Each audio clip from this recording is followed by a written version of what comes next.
Kabanata 11, Imperyo Romano, Julius Caesar. Aprika, paghahanda at hamunan sa Ruspina. Sa nakaraan, ang pamunuan ni Caesar ay patuloy na hinahamon ng oposisyon at ito ang naging dahilan ng kawalang katatagan ng kanyang pamumuno.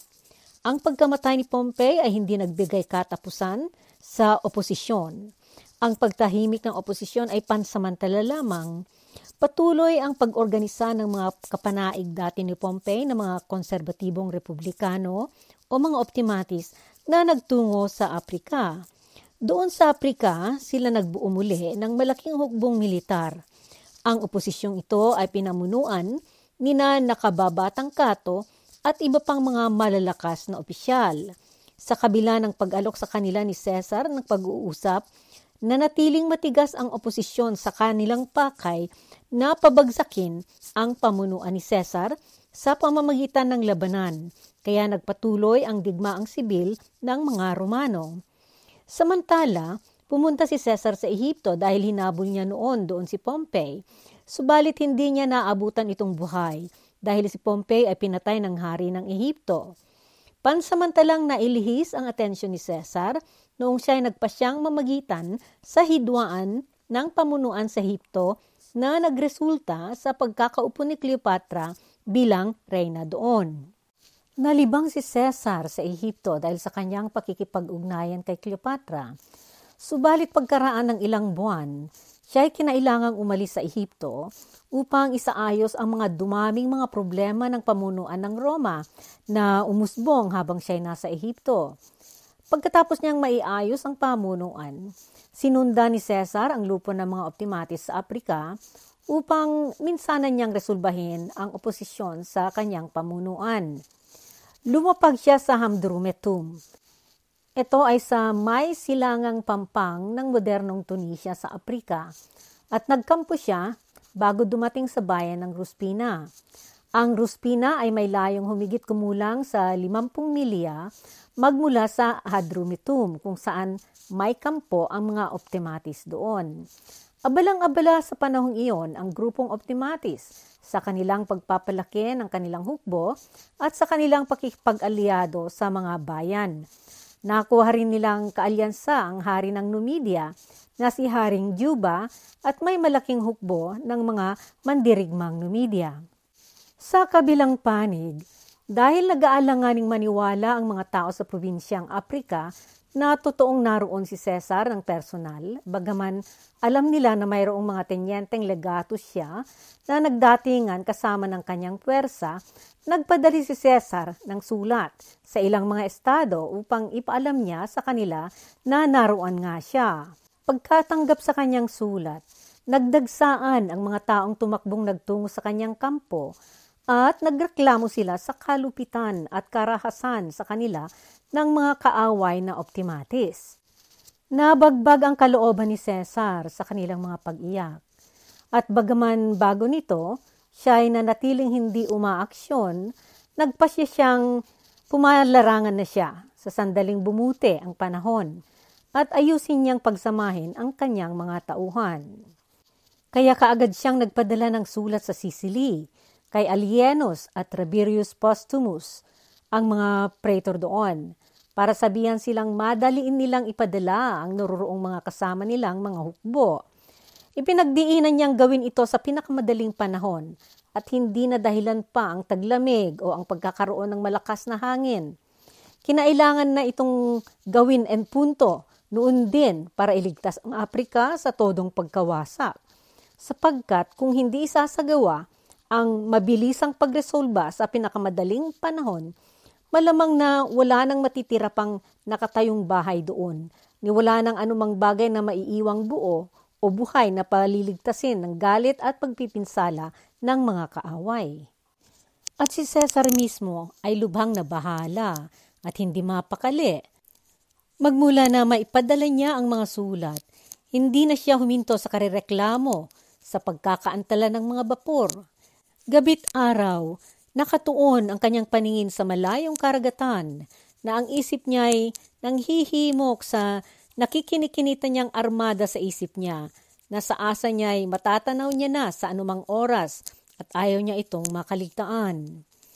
Maging ang tanawin ay hindi mabuti dahil nakita niya ang mga puok na nasusunog, ang looban ng lupain na nawawasak at nasasalanta, ang mga hayop na pininsala, mga bayan na dinarambong, ang mga mamamayang pinagpapatay o binibihag at kinakadenahan, at ang kanilang mga anak ay hinihilang binubusabos na pakunyaring ginagawang prenda. At sa gitna ng mga pangyayaring ito, wala siyang kakayanang magbigay kaluwagan sa mga taong nagmamakaawa at nanghiling sa kanyang pagtatanggol dahil sa liit ng kanyang pwersa. Pansamantala, pinagpatuloy niya ang mga sundalong nagtrabahong ng patibay sa kanilang kampo. Nagtayo sila ng mga kuta at mga pangdepensang bakod sa kampo at naggawa sila ng linyang pagdadaanan ng mga probisyon at supply hanggang sa dagat. Samantala, sinanay ni Scipio ang mga elepante sa pinapakay niyang ipapagawa sa mga ito. Nagsagawa siya ng kunyaring labanan at nag-atas siya ng 2 panig. Isang panig ay mga fustibalos o funditores. Ang mga sandata ng mga ito ay mga misil na naipapatama sa kaaway na gamit ang tirador. Inilagay niya ang isang hanay ng mga ito na magpanggap na kalaban at patatamaan nila ang mga elepante ng mga misil. At sa harap ng mga ito, pinagileran niya doon ang mga elepante mismo. At ang buong army ay nasa likuran niya na nakahanda sa pormasyong bakbakan. Sinanay niya ang mga ito para kapag magpaulan na ng misil ang kalaban at patatamaan ang mga elepante at magugulantang at matutuliryo ang mga elepanteng ito at babalikan nila ang kanilang sariling hukbo, mapapablik silang humarap sa kalaban sa pamamagitan ng mga misil na maipapaulan sa kanila mula sa likuran nila. Mabagal ang trabahong ito dahil ang mga hayop na ito, pagkaraan ng maraming taon na pagsasanay sa kanila, ay mapanganib sa parehong panig kapag dalhin na ito sa larangan ng tunay na digmaan. 2 ang general sa panig ng Optimatis at sa ilalim ni Scipio na naatasan sa malapit sa Ruspina. Ang isa, si Caius Virgilius, ay isang dating praetor o mahistrado ang komandante doon sa siyudad ng Thapsus. Napansin niya na may mga bapor si Caesar na naglalayag na naligaw sa kanilang direksyon. Palatandaan na hindi nila alam kung si Caesar ay nakalapag sa lupa o nakapagkampo. Nakita ni Virgilius ito na pagkakataon na para sirain niya ito kaya nagdala siya ng isang bapor na may lulang mga sundalo at mamamana at hinabol niya ang mga bapor ni Caesar. Bagaman pinagtabuyan siya ng ilang beses, nagpursigi si Virgilius ng habol hanggang sa nahagip niya ang isa sa mga bapor ni Caesar. Sa bapor na ito na may lulang kargamento ay 2 kabataang taga-Espanya na parehong Titius, si Lucius Titius at kanyang kapatid. Ang 2 ito ay tribuno sa Panlimang Lehyon at ang kanilang ama ay ginawang senador ni Caesar. Kasama nila noon ang centurion na galing sa parehong lehyon, si Titus Salienus. Kinumbinse ni Salienus ang magkapatid na Titius na isuko nila ang bapor kay Virgilius na tauhang Optimatis sa pwersang Pompey ni Scipio. Dinala sila ni Virgilius kay Scipio at 3 araw pagkatapos sila ay pinahirapan at binitay. Sa darating na panahon, si Salienus ay aalisin ni Caesar sa serbisyo bilang centurion dahil sa kanyang ginawa. Ang kabalyerya sa magkabilaang panig ay palaging nagsasagupaan.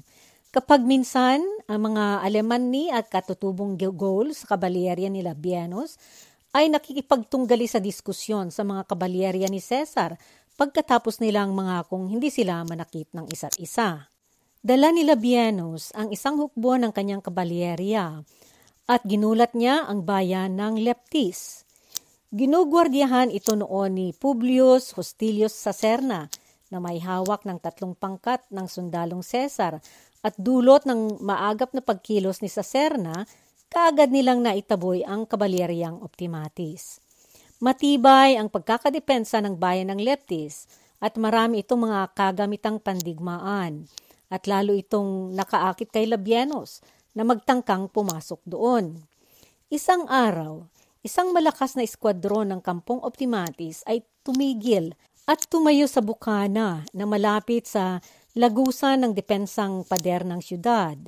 Isang pika ang napalipad nagmula sa kung saan at tumama sa opisyal na Optimatis at naipako ito sa kanyang sariling kalasag.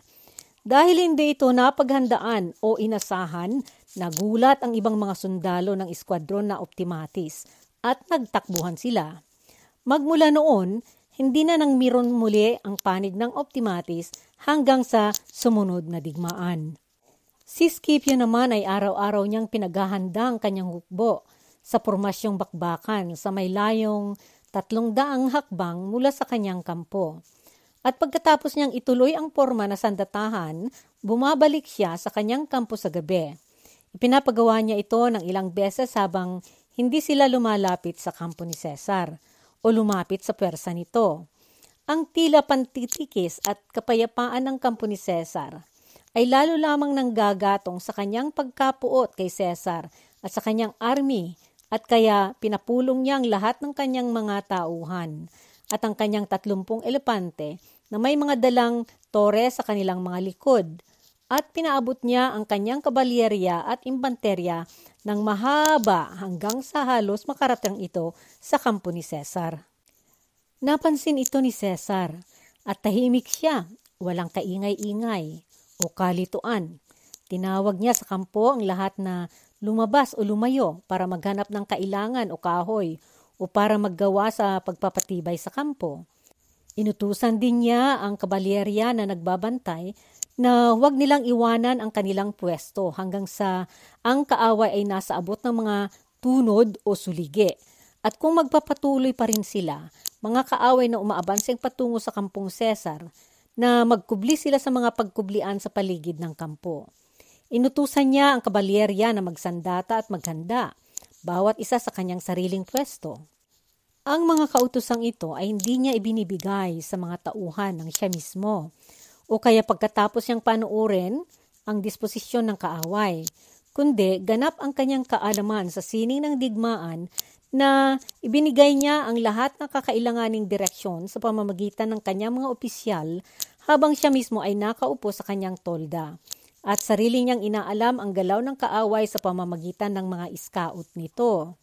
Alam na alam niya na anumang kumpiyansa mayroon ang kalaban sa laki nila o laki ng bilang nila, hindi nila pangangahasaang lusubin ang kampo ng general na malimit na nang tataboy sa mga nasindak at pinapalaban niya sila.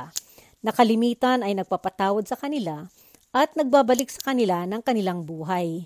At general na sa pangalan lamang ay may dala ng bigat at otoridad na sapat na para katakutan ng army ng kaaway.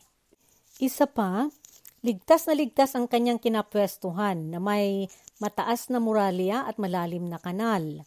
Ang paglapit doon ay napahirap ng mga matutulis na malalaking pako na ipinalagay niya doon ng mahusay kung kaya kasya na rin ang mga ito na magtaboy sa kaaway. Mayroon din siyang malaking imbak ng mga sandatang kailangan sa malakas na depensa na kanyang ipinahanda dahil sa kakulangan ng kanyang mga tauhan at sa kawalan pa ng karanasan ng kanyang mga baguhan.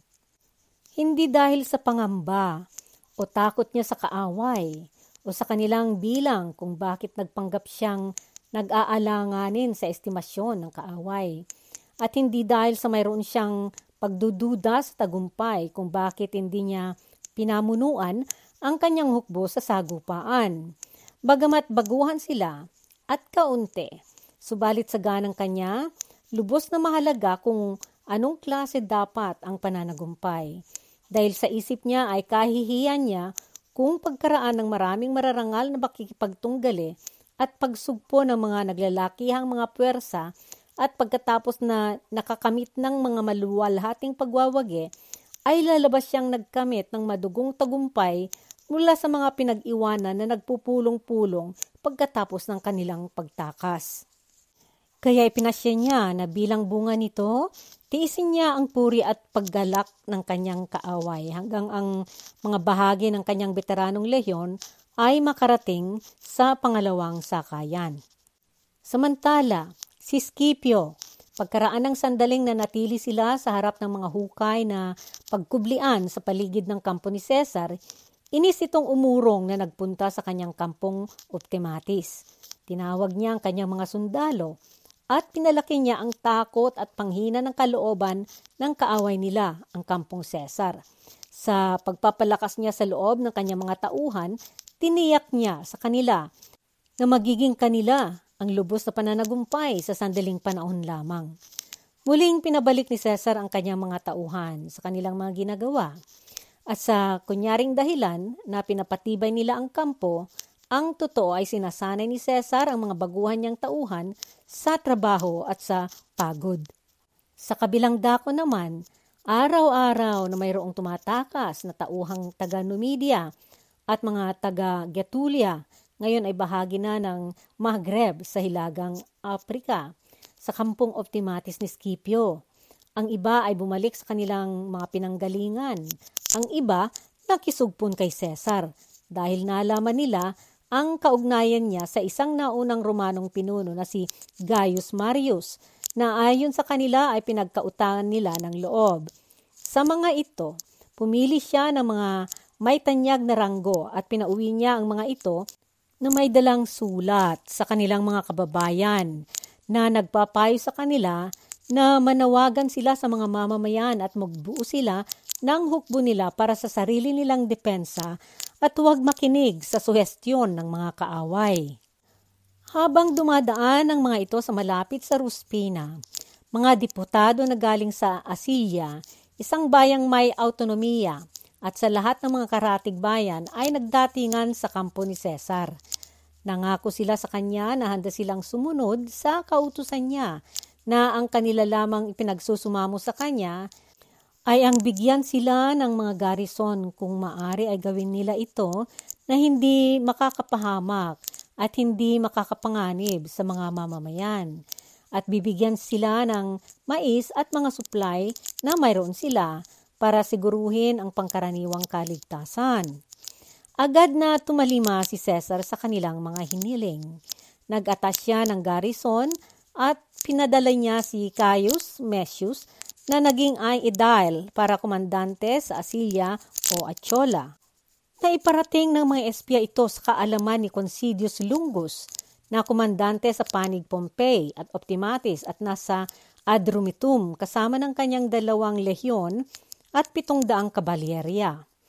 Pagkaalam niya nito, kaagad siyang umalis mula sa garrison sa Adrumetum kasama ang 8 pangkat ng kanyang hukbo at pumunta siya sa Asilya para harangan ang mga tauhan ni Cesar sa kanilang pagsakop sa lugar. Subalit mas mabilis ang kampo ni Cesar dahil naunahan siya doon ni Vettius Mesius na may 8 pangkat ng mga tauhang taga Numidia at Getulia. Si Mesius ay pinunong galing sa plebeyong pamilya na Mesia at tubong Volsci. Ang mga Volsci ay katutubong ninuno ng mga sinaunang Italyano. Noong natagpuan ni Considius Lungus na naroon na si Vettius Mesius ng kampong Cesar, hindi niya ipinagsapalaran ang mangkubkub sa lugar at bumalik siya sa Adrumetum. Subalit pagkaraan ng ilang araw, natanggap ni Lungus ang kabalyeryang padala sa kanya ni Labienus, kaya bumalik siya sa Arcilla at sinimulan niyang kubkubin ang lugar. Kaalinsabay ng pangyayari sa Arcilla, si Caius Sallustius Crispus, matapat na kaalyado ni Cesar, na sa mga nakaraang araw ay pinadala ni Cesar sa Quercina na may hawak na armada, ay nakarating na sa isla ng Quercina. Pagdating niya doon, ang nakaopisyo noong quaestor doon na si Gaius Decimus na siyang may hawak sa mga sandatang ipinatayo doon ay sumakay sa isang maliit na bapor at siya ay umalis kasama ang kanyang sariling pangkat ng mga kasambahay at iba pa. Sinalubong naman ng mga mamamayan ng isla si Sallustius Crispus ng maluwalhati. Nakahanap sila ng mga imbak ng mais sa islang iyon at nanguha sila ng kanilang supply na dinala nila sa kampo ni Cesar. Ang naatasang gobernador na si Alienos ay ipinasakay niya sa mga sasakyan sa Lilibayum ang 13 at 14 na lehyon, nakasama ang 800 pangkabalyerya, 1,000 mga mamamana at funditores, at ipinadala niya ang pangalawang embarkasyon na ito sa Aprika kay Cesar. Dahil sa kagandahan ng panahon at hangin, nakarating kaagad ang mga ito sa Ruspina na kinaroroonan ni Cesar. Nagkasabay na dumating kay Cesar ang probisyong mais na nahanap ni Sallustius Crispus at ang padalang puwersa ni Alienos. Pinagpahinga niya sandali ang mga bagong dating na hukbo bago niya sila inatasang pinadestino sa iba-ibang mga kuta. Samantala, naging palaisipan kay Scipio at sa kanyang kasamahang general sa kampong Pompey at Optimatis ang naging katugunan ni Cesar sa panghamon na kanilang ipinakita sa kanya. Nagulat sila sa kanyang kawalang galaw at panahimik dahil kabaliktaran ang kanyang ginawa sa pagkakilala nila sa kanya pagdating sa hamon at labanan. Nagtaka sila kung bakit biglang nagbago ang kanyang kilos, kung kaya nagsuspetsa sila na siguradong mayroong malakas na kadahilanan. Nabalisa sila na makitaan siya ng napahabang pasensya at pagkakalmado. Nang atas sila ng 2 piling-pili nilang tauhan na galing sa tribong Berber sa Getulia, puok sa looban ng Sahara kung saan ang mga mandirigma doon ay kilala sa lakas at katapangan. Pinangakuan nila ang 2 Gaetuli na bibigyan sila ng malalaking gawad at inutusan nila ang mga ito na mag-espya kay Cesar. Pinagpanggap nila ang 2 Gaetuli na mga takas sa kampo ng mga Optimatis sila. Nagpunta ang 2 sa kampo ni Cesar at dinala sila ng mga gwardya kay Cesar. Nagmakaawa silang mapakinggan na hindi sila masasaktan. Noong napanatag ang kanilang kalooban, ibinunyag nila ang totoong sadya at iniutos sa kanila. Ang sabi nila, "Matagal na kagalang-galang na general, na dahil marami sa aming mga Gaetuli na mga kapanaig ni Caius Marius at halos lahat ay mamamayang Romano sa pang-4 at pang-6 na lehyon, ay nagnasang magkaroon ng pagkakataon na sumapi sa iyo. Subalit pinigilan kami ng mga gwardya ng kabalyeryang Numidia na gawin ito nang hindi lubusang magnganib. Ngayon tunay naming ikinagalak ang pagkakataong ito na pinadala kami ni General Scipio bilang mga takas sa kanya at nautusang mang-alam kung anong mga kanal at patibong ang inyong inihahanda para sa kanyang mga elepante at kung papaano ninyo lalabanan ang mga ito at kung ano ang mga wagas na inyong inihahanda sa labanan." Pinuri ni Cesar ang 2 Gaetuli at malaya silang binigyan ng gantimpala at pinabalik sa mga iba nilang mga kasamang gustong tumakas. Sa sumunod na araw, napatunayan nila ang kanilang katapatan dahil maraming mga sundalong katribo nila ang tumakas sa kampo ni Scipio at nagpuntahan sila kay Cesar. Sa kabilang dako, kaalinsabay ng mga nangyayaring pagmamasid at paghahanda ng kampong Cesar at kampong Optimatis sa Ruspina, ng harapang paglalabanan, abala din ang kaalyado ng mga Optimatis na si nakababatang Cato. Si Cato ay komandante ng mga Persang Optimatis sa Utica at doon ay araw-araw siyang nangangalap ng mga bagong kaanib ng kanilang hukbo. Nangunguha siya ng mga Libertini, Aprikano, mga alipin na nasa edad ng pagiging mandirigma at kaagad niyang ipinapadala ang mga ito sa kampo ni Scipio. Sa kampong Cesar, ang mga diputadong namumuno sa bayan ng Tisdra ay dumulog kay Cesar at ipinaalam sa kanya na may mga Italianong mga lakal na nagdala sa kanilang syudad ng malaking kantidad ng mais, 300,000 busel o mahigit sa 8,000 tonelada ng mais. Nanghingi sila ng garrison para sa kaligtasan ng mga mamamayan at para magtanggol din sa kanilang imbak na mais. Pinasalamatan sila ni Cesar at pinangakuan niya ang mga ito na magpapadala siya doon ng kanilang gustong garrison pagkatapos ay pinabalik niya ang mga ito sa kanilang kapwa mamamayan. Samantala naman, ang nasa panig ni Cesar na si Publius Sitius, isang Romanong mersenaryo na komandante ni Haring Pangalawang Bocchus ng silangang Mauretania, ay nanakop ng isang kastilyo sa isang bundok na kung saan nag-imbak doon ng malaking kantidad ng probisyon at mga kagamitan sa digmaan si Haring Juba ng Numidia. Matatandaan na si Haring Juba ng Numidia ay kaalyado ng mga Optimates na kaaway ng Kampong Cesar. Ang pag-okupa ni Publius Sitius sa palasyo doon sa kinaroroonan ng malaking imbak ng probisyon ng kaaway ay isang mahalagang konsiderasyon sa mga susunod na pangyayari. Dahil bagaman walang alyansahan ng pagkakasundo sa pagitan ni Publius Sitius at si Cesar, maaring estimahin na ang mga kaaway ni Cesar ay kaaway din ni Publius Sitius. Ang kanyang mga kampanyang isinasagawa laban sa kanyang mga kalaban ay nakatulong sa pagwagi ni Cesar sa kanyang pakikipaglaban sa mga Optimates. Ang isang wagas na nakatulong si Publius Sitius kay Cesar ay naipalilihis niyang maibuhos ang atensyon at puwersa ng kalaban ni Cesar mula sa kanya. Ito ay siyang nagpapahina sa puwersa na humaharap kay Cesar. Noong lumaon, sapagkat lumaki na ang puwersa ni Cesar dahil sa pagdating ng pangalawang embarkasyon na nagdala ng 2 lehyon, karagdagang kabalyerya at impanterya, nagpadala siya ng 6 na sasakyan sa Lilibayum para kuhanin ang lahat ng mga tauhan ng army na naiwan doon. Noong ika-25 ng Enero taon 46 bago kapanahunan ng Panginoon o 46 BC, inutusan niya ang mga scout at mga alalay niya na puntahan siya sa Takip Silim para magsagawa sila ng kanyang mga habilin.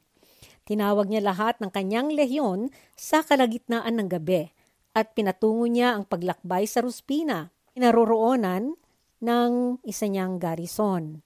Wala noong nakakaalam o sinumang mayroong suspetsa sa kanyang binabalak. Magmula doon, tumuloy siya sa kanyang ruta sa kaliwa ng kampo na may bay sa dagat, dumaan sa isang pababang dalisdis na bumukas tungo sa isang kapatagang umabot ng 15 milya at pumagilid sa bulubunduking hindi kaataasan at nagporma na parang entablado. Sa Tagaytay ay may mga ilang burol na mas matataas kaysa iba at naroon ang mga labi ng mga kuta at toreng bantayan na dating nakatayo roon. Sa pinakamalayo ng mga ito, naroong nakaestasyon ang mga gwardiya at kutang bantayan ni Scipio. Sinakop ni Cesar ang Tagaytay at pinatayuan niya ng pangdepensang kublihan ang mga napag-iwanang labi ng mga gusaling militar at noong hindi na siya malayo doon sa huling kuta na nasa hangganan ng kampo ng kalaban na pinapabantayan ni Scipio sa mga gwardiya niyang tribong Numidia. Pansamantalang tumigil ngayon si Cesar. Minanmanan niya ang buong tanawin. Pinagpwesto niya ang kabalyerya sa pinakamalawak na pwesto at inutusan niya ang lehyon na magsagawa ng pagkubkob na babaybay sa gitna ng Tagaytay. Magmula sa punto na kanyang pinaghintuan hanggang doon sa punto ng kanyang pinagsimulan. Noong napansin ito ni Scipio at ni Labienus, tinawag nila lahat ng kanilang kabalyerya sa labas ng kanilang kampo at pinagporma sila sa pormasyong pangdigmaan at umabanse sila ng 1 milya. Pinagpwesto nila ang kanilang impanterya na magpormang pangalawang hanay sa kulang-kulang na kalahating milya mula sa kanilang kampo. Hindi natinag si Cesar sa paglitaw ng puwersa ng kaaway. Inududyukan niya ang kanyang mga tauhan na magpatuloy lamang sila sa kanilang ginagawang paghuhukay para mangkubkob. Subalit noong nakita niyang nasa puntong 1,500 hakbang na ang kanilang kinubkob at nakita niya na ang kaaway ay lumalapit ng lumalapit upang mangligalig at mangpahinto sa kanyang mga sundalo, na obliga siya na alisin ang kanyang lehyon mula sa kanilang mga trabaho. Nag-utos siya ng eskwadron ng kabalyeryang Espanyol na sinuportahan ng magaang impanterya para lusubin ang gwardyang Numidia ng kampong kaaway sa pinakamalapit na kublihang sakop nila. Itinaboy nila ang mga gwardyang Numidia mula doon. Mabilis nilang isinunod ang pagsalakay nila sa kabalyeryang Numidia at binihag nila ang iba sa mga ito na buhay. Marami sa mga tumakbong umalis na gwardyang Numidia ang nasugatan ng malubha. Pumalit ang mga tauhang Cesar sa iniwanang kublian ng mga nalusob na gwardyang Numidia. Naobserbahan ito ni Labienus at siya'y nagngalit na biglang nagpaikot sa kanyang kabayo. Naghintay si Cesar hanggang sa siya'y makarating ng malayo-layo mula sa kanyang mga tauhan at pagkatapos, pinaalsahan niya ang kanyang kaliwang panig para barahan ang kaaway. Sa kapatagan na pinagkayarian ng naganap na labanan ay may isang malaking bahay na may 4 na tore at ito ay bumara sa paningin ni Labienus kaya't hindi niya nakita na hinarangan siya ng kabalyerya ni Cesar. Kaya wala siyang kamuwang-muwang sa pagdating ng kabalyerya ni Cesar hanggang sa napansin niya na siya ay nilulusob mula sa kanyang likuran. Bagay ito na nakasindak sa kabalyeryang Numidia at kaagad na nagtakbuhan ng mga itong lumayas. Ang mga kabalyeryang galing Gaul at mga Alemanni na humarap sa mga sumugod na kabalyerya ni Cesar ay napaslang lahat. Nakita ito ng Lehyon ni Scipio na nakahilera sa pormasyong pandigmaan sa harap ng kampo at sa nakita nilang pagkawasak ng kabalyerya ni Labienus, sila'y nagtakbuhan para tumakas. Kasama si Scipio, lahat ng lehyon nito ay nagtakasan mula doon. Nagpatunog si Cesar ng hudyat para bumalik ang kanyang kabalyerya at inutusan niya lahat ang mga ito na magkuble sa kinubkob nilang pangdepensa. Tiningnan ni Cesar ang kapatagang nakaganapan ng sagupaan at doon nagkalat ang nagdagsaang mga napaslang na tauhan ng kaaway. Bukasan, pinulong ni Cesar lahat ng kanyang mga pwersa at pinagpormasyon niya sila sa handang pandigmaan sa kapatagan. Si Scipio ay nanatili sa hangganan ng kanyang linya, marahil sa pagkasira ng kanyang kalooban sa nangyaring pagkalagas ng marami sa kanyang pwersa. Naglakbay si Cesar kasama ng kanyang hukbo sa nakapormasyong pandigmaan sa may paanan ng mga bundok at dahan-dahan silang lumapit sa kanyang mga kublian. Sa puntong ito, ang lehyon ni Cesar ay mga 1 milya ang layo mula sa bayan ng Uzita o Usita. Ang Uzita ay nasakop na ni Scipio. Nangamba si Scipio na baka mawala sa kanya ang bayan kaya nagpakuha siya ng tubig at ibang mga pangangailangan para sa kanyang army. Pinanindigan niya ngayon na kahit ano pa ang mangyari, ito ay kanyang dedepensahan.